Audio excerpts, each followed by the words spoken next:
That don't feel good. Doesn't look good. I was going to say, do you mind if we say it doesn't look good? We made it to Tasmania.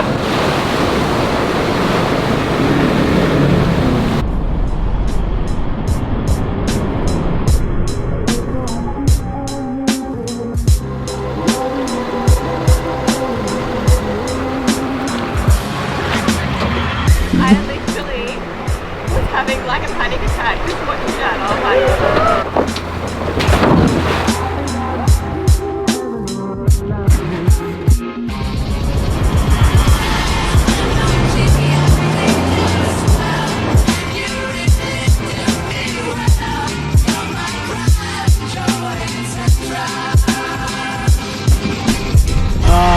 That was the worst. That was absolutely terrifying.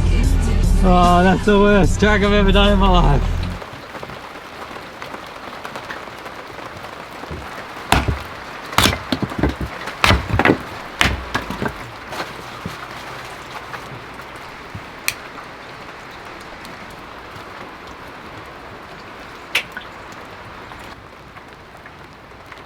As you can see, the rain did end up coming in last night. It was about 4 or 5 in the morning. Nothing too heavy, but consistent showers. It has backed off a little bit at the moment.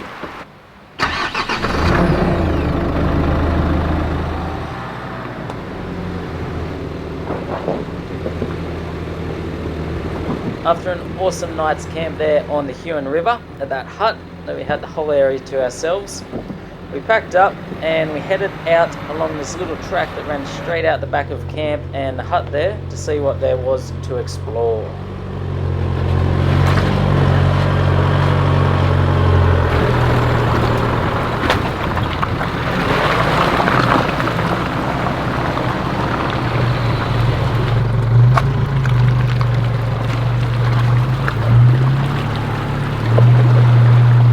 All packed up and left camp. The rain's kind of stopped. It's not sunny yet, but it doesn't look like it's going to rain anytime just yet.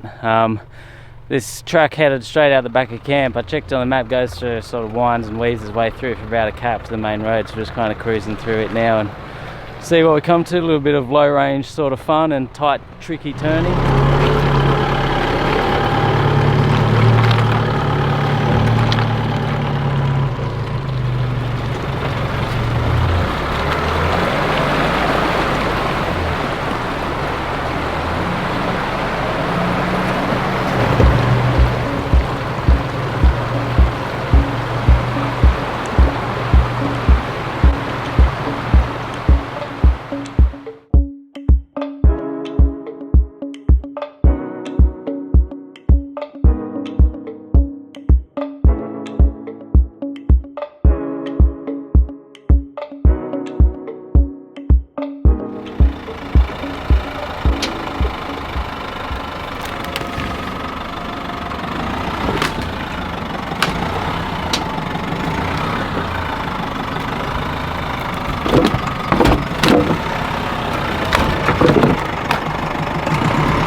This area out on the Huon River gets a heavy amount of four-wheel drive use, and there's just tracks and trails out there in all directions. So much to explore.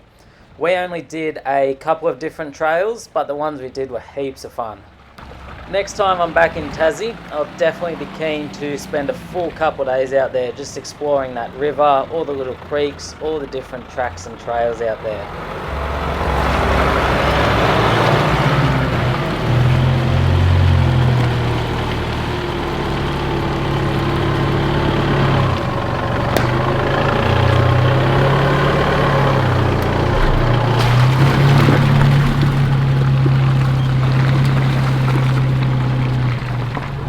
That mud through there is so sticky, you can just feel your tyres churning and it's just caking them with like this thick sludge. A little bit soft and sticky there.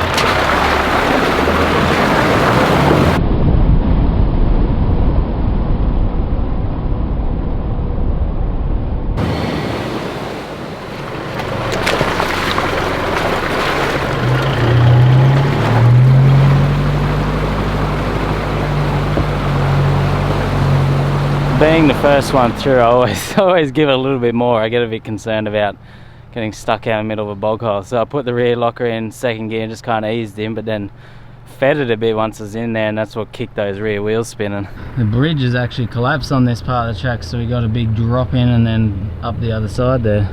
Was that sticky at all for you going through that bog hole, or you just cruised through there? I just made a scene.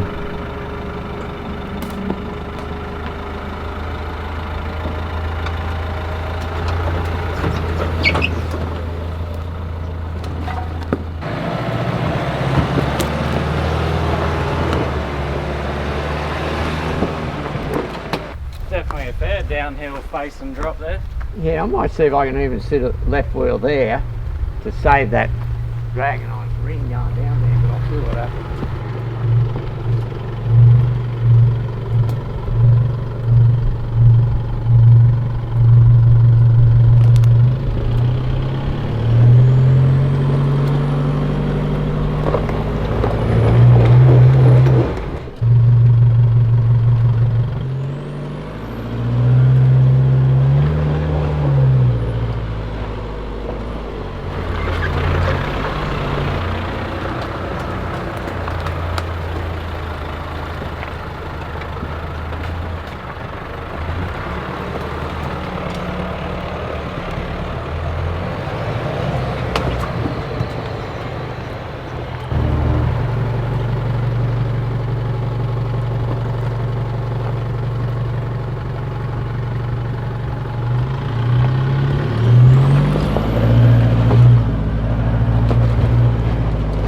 Awesome fun little track this is. You won't let me down.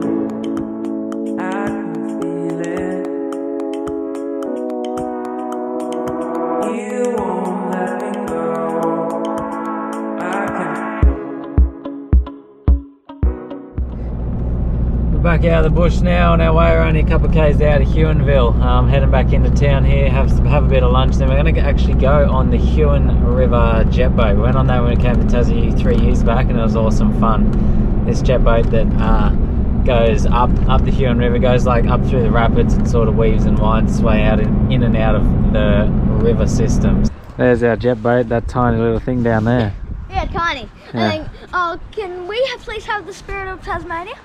And it looks like it's going to come in pouring rain. So we're going to be on the jet boat up the Huon River in pouring rain.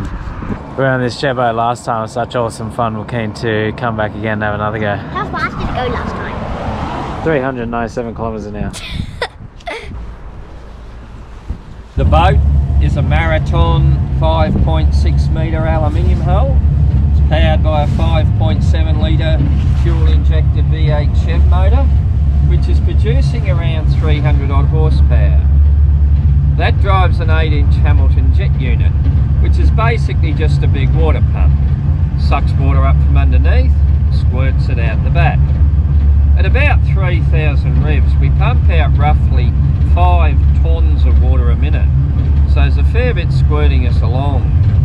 Once you're up on the plane, boat will run down into about 4 inches of water. I do a few spins along the way, signal like that, shout out hang on.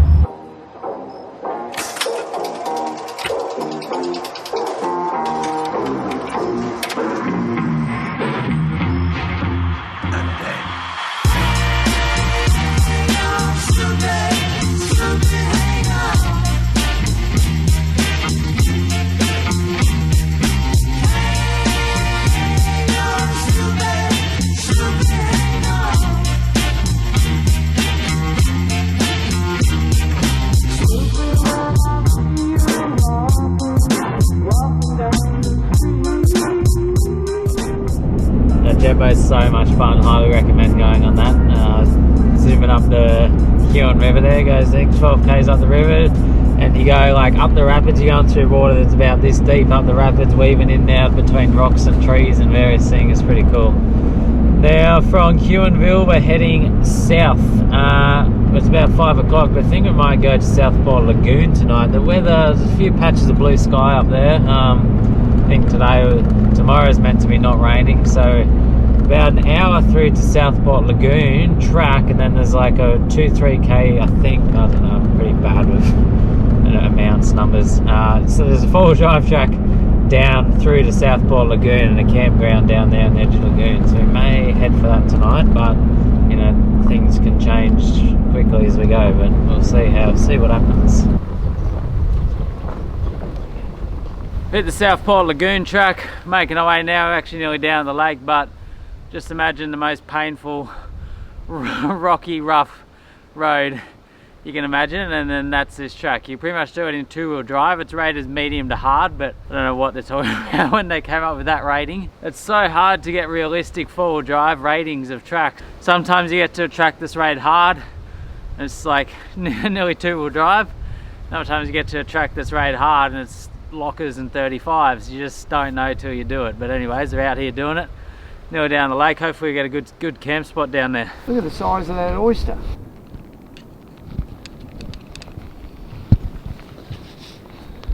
How's it look? That's choice.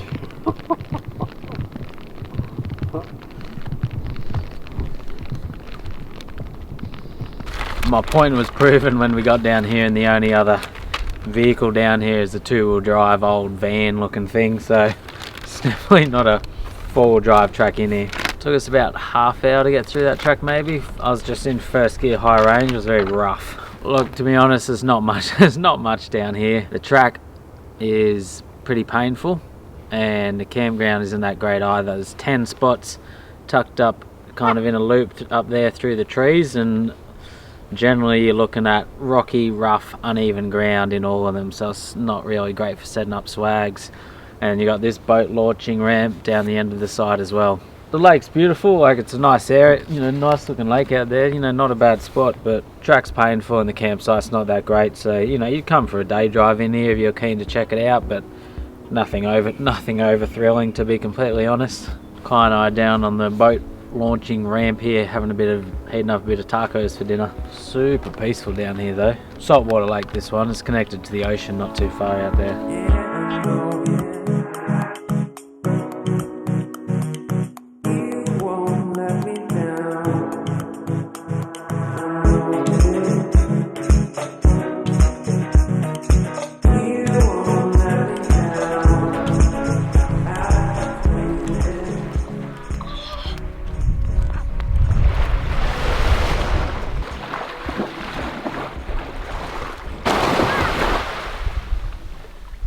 The next morning we packed up camp at SouthPort Lagoon nice and early and headed straight for Cockle Creek, which is the southernmost drivable point in Tasmania, and spent the morning relaxing there at one of the most spectacular beach spots you'll ever go to. All the way out over there, there it is, you can see a whale sculpture at the end of the road. We're going to go for a walk out along the beach there now and check it out.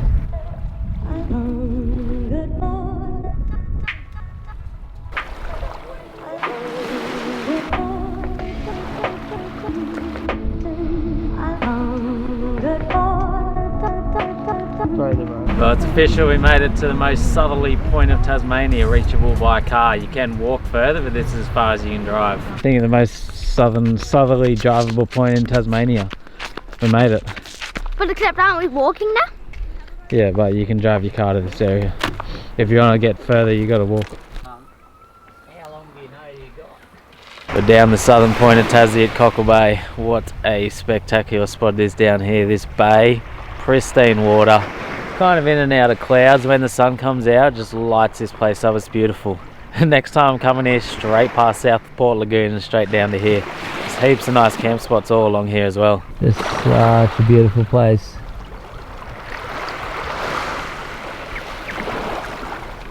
That's our camp last night in that SouthPort Lagoon. There's a track in off there into the lagoon, and this is where we are now, down this Cockle Creek. But there's campsites through this whole area through here, and they're just the nicest ones down the end. That's where we are now. To get right over to the southern point here, you got to walk.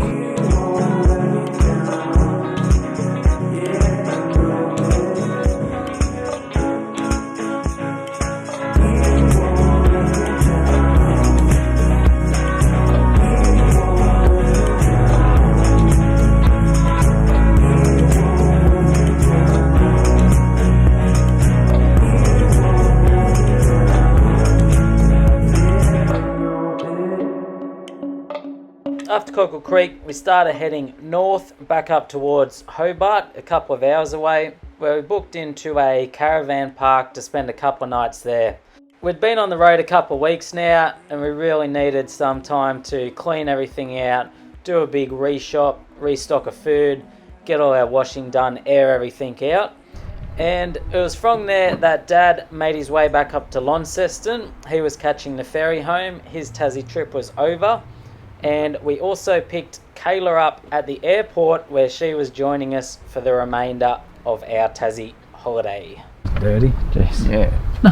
What's up in that mud puddle? Yeah. Mine didn't get that bad. Yeah, but I had a go. Well, I hit it harder than you.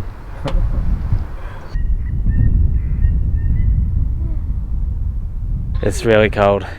And there's so much traffic on this mountain. There's just hundreds of cars coming up and down. It's insane. Hello, I'm normal temperature man. Kai has gone the whole trip without a jumper. No, I haven't! Because he's not cold.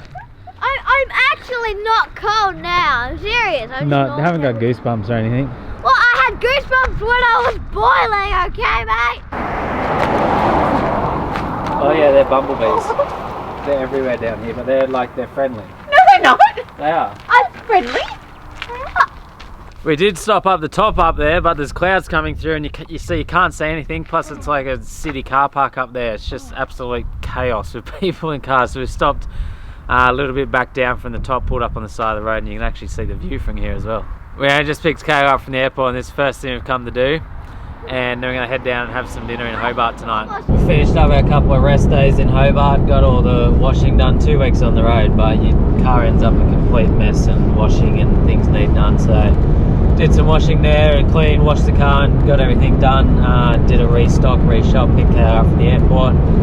And then we're starting part 2 of our trip up the east coast in the northern part of Tassie. We got 8-9 days now or something. So our first stop is going to be Freycinet National Park. We're on our way there now.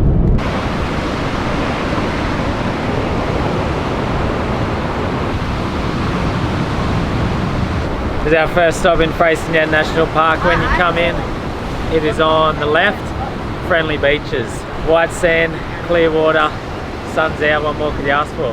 The landscape here is just incredible, like these massive colourful red cliffs and then drops down into the ocean. The ocean is just so clear here. This is where we left our camp at Hobart this morning and made this drive all the way up along this coastline. Beautiful drive up along all these beaches here, but we just kept going because we wanted to get up to here. That's where we are there up in the Freycinet National Park. We've come in, we've taken this first left down of friendly beaches. There is a nice campground here, but it's reasonably full, and we know there's a few more down in the park. There's one that's kind of a 4-wheel drive access one, you know, not really 4-wheel driving, but you probably struggle to get a 2-wheel drive in there. So just gonna have some lunch here, enjoy it for a bit, and then we're gonna head further down to the park and find a camp somewhere down there tonight.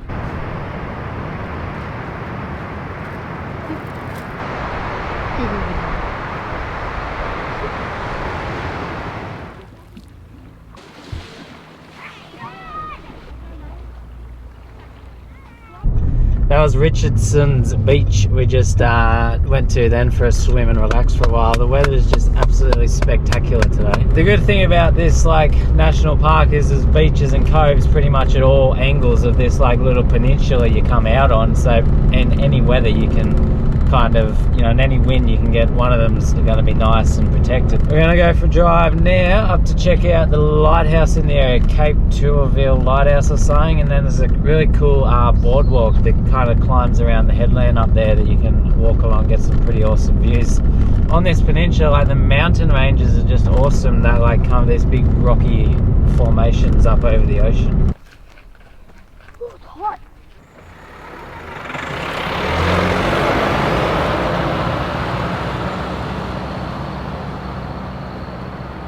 It is about 20 past 5. We're on our way out now to this 4-wheel drive access to the southern end of the friendly beaches and hopefully find a nice camp spot out here tonight.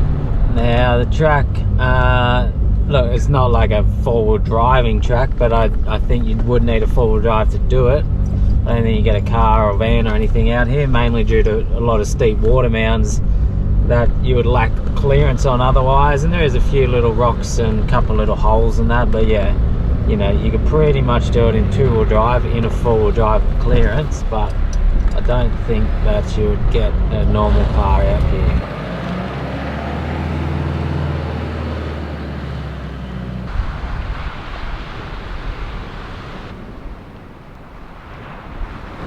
We arrived at the end of the road down here. What an awesome spot this is to come to. Just like this beautiful protected beach in here, and this sand is so white. Now the campground is not right at the end, unfortunately. We thought it'd be like beachfront camps, but it's back up half a K back up in the bush there, so I might have to go back up there after, but not sure what we're going to do yet.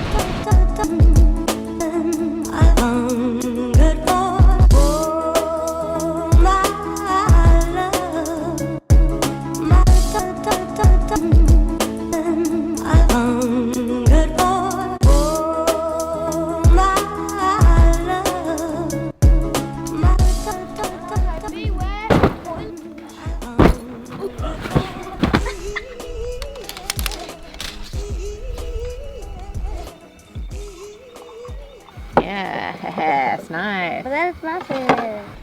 Cooking with Kayla, as we present the Cooking with Kayla. She's my dear darling. Tonight we're doing spaghetti bolognese, which haven't we already done? We've already done that. We've already done the cooking with Kayla spaghetti bolognese. Oh Also, yes. I'm really tired, so I'm not ready for Oh, cooking. some yummy bacon. We've come back up the road about half a K through to Frank's camp. You're not allowed to camp down on the beach there, which is unfortunate. There's not any spots, just kind of like a dead end road car park area.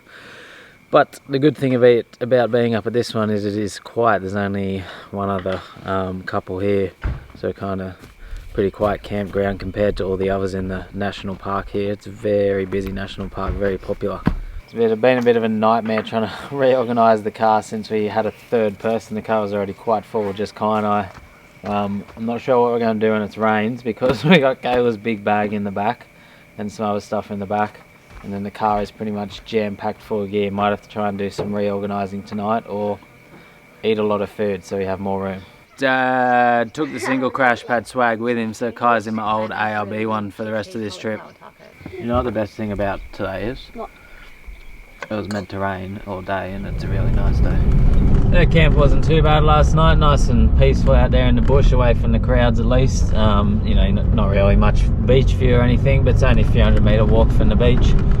Making our way back out this track now. A bit of a rough, bumpy, slow track, but not too bad. We're going to go back into Main Coles Bay area and climb up the mountain, which I'm not sure the name of, that overlooks Wineglass Bay. It is a little bit cloudy today, a few spots of rain, but probably make it better for climbing the mountain because it's a pretty hot climb up there in the sun. Slight change of plans. I'm going to go for a drive down to Bluestone Bay first, which is kind of like the little four drive access down to the beach and bay down over near the lighthouse. When we got to town, the mountain was covered in cloud and fog and mist, so I figured there was no point climbing up it because you wouldn't be able to see anything. So we're going to do this first and then hopefully it will clear up a bit. The weather's sort of meant to start clearing up soon.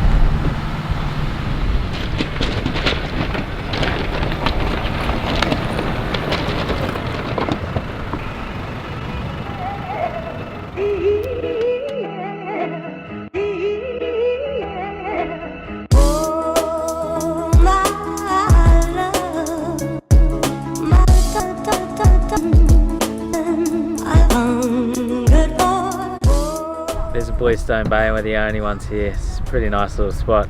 It is a four-wheel drive track down here, but yeah, you could do it in two-wheel drive in your four-wheel drive, but you probably wouldn't get a car down here.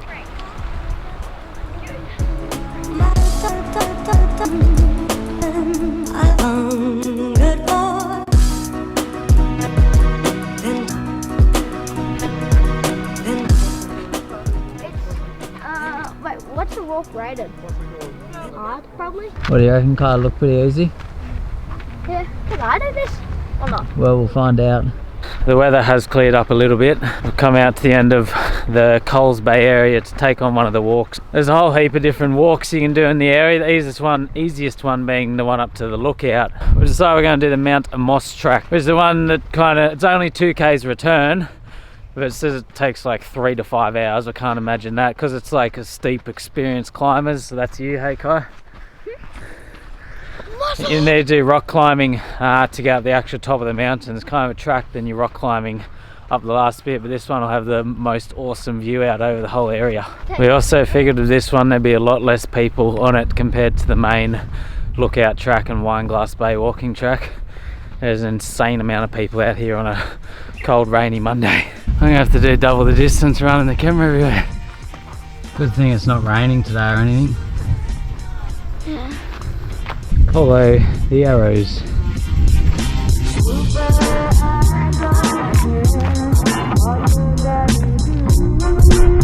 Do you know what those people just said, Kai? What? They said it gets way harder. This has been the easy bit. It'll probably start raining, so then it'll be extreme.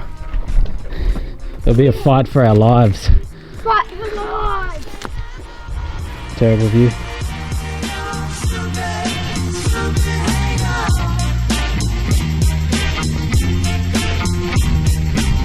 What a mission, hey Kai?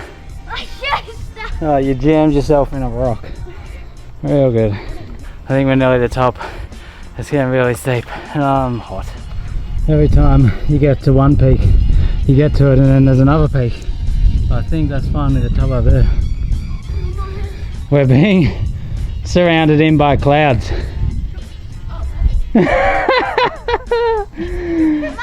Oh, I wonder if we'll be able to see anything. Oh, that's so good. We're at the top.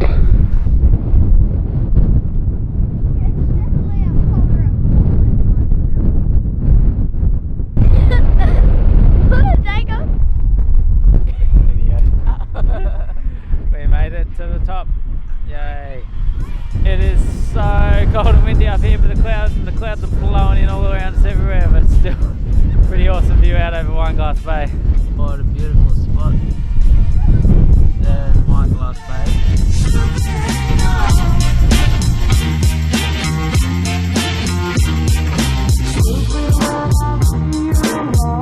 And now we're gonna go all the way back down. How's my hair look? So good. Did you just straighten it? Yeah. Yeah. Kind of like it's so close to medium, but it's maybe just easy. Do you have a new sun or something? It took us about 1 hour to get up the top. I think it was just over. And Kai said about 7,397,612 words in that 1 hour.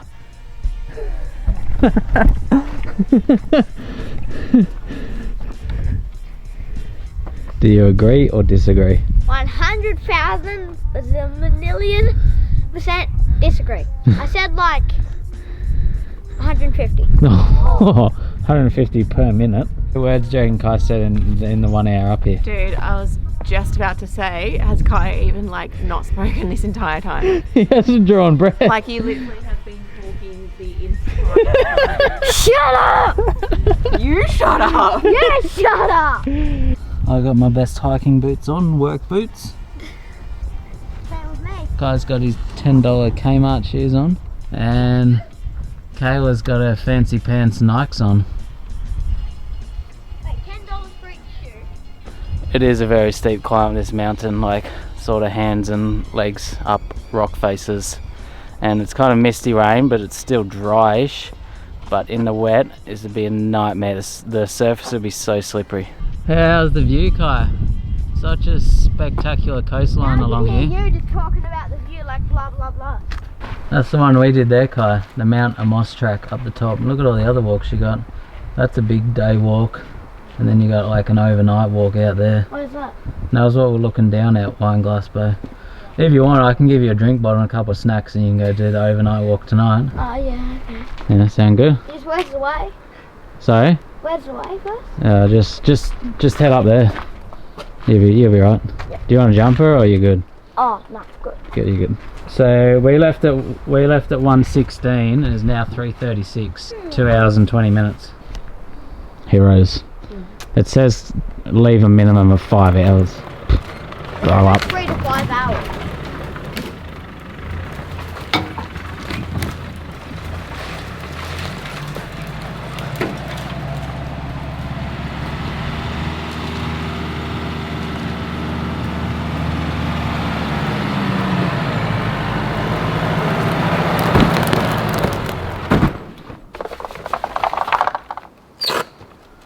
I got this sidewall thing with my Iron Man awning. I've never actually used it, so today I brought it on the trip, so I may as well give it a go since we've got a bit of rain at the moment. I don't know how it works. Figure it out. Comes out so it's like a little room like that, but I just don't know how to do the top bit. How to set up Iron Man awning. Well, I got a video. I knew it slotted in somewhere. Oh, in there. Nothing you can't figure out on YouTube. Oh yeah, you told me. I said it slots in somewhere. Gotta do it. Wait, so go undo. Gotta go from that end.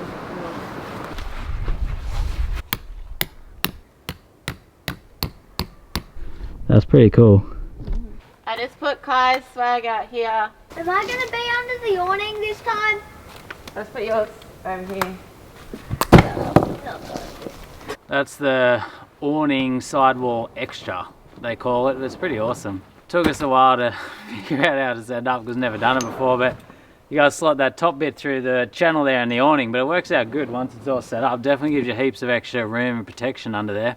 Does take obviously longer to set up. You know, not saying you'd regularly set up, but if it was raining, you need extra room definitely, or if you're setting up somewhere for a couple of nights. This is a spot we found after we came down off that walk. We came back out of the Freycinet National Park. We stopped in one of the campgrounds there and had a freezing cold shower, but better than being all stinky and sweaty tonight. And we headed up through to Bicheno, and then not far past Bicheno we took a forest trail and headed out into the bush out in the middle of nowhere and found a spot to ourselves out here. No facilities, nobody around, but just the way we like it.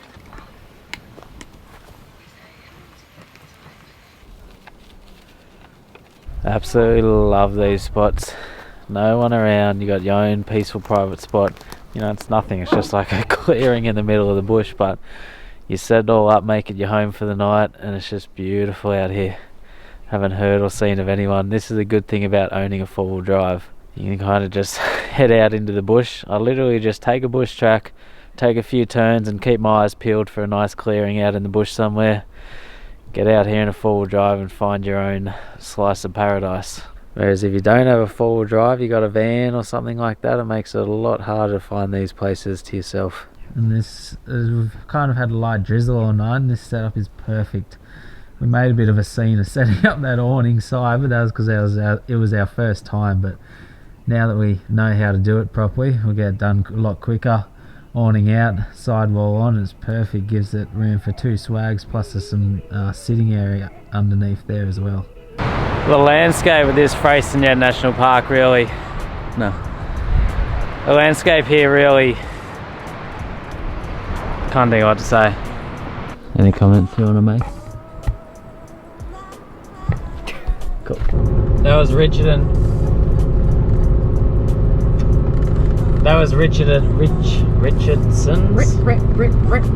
Remix. That was Richardson's beach, the main one, in just past town on the right. I give up. It just passed. It just passed what? His voice broke. It's hot now. That was.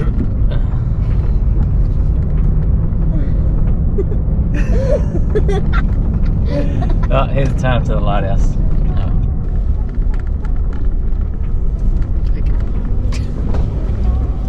What do I need to do? Say goodbye. Is that it? Yeah. Bye bye everyone, we're watching. Would you like to do a review on this spot? Cool.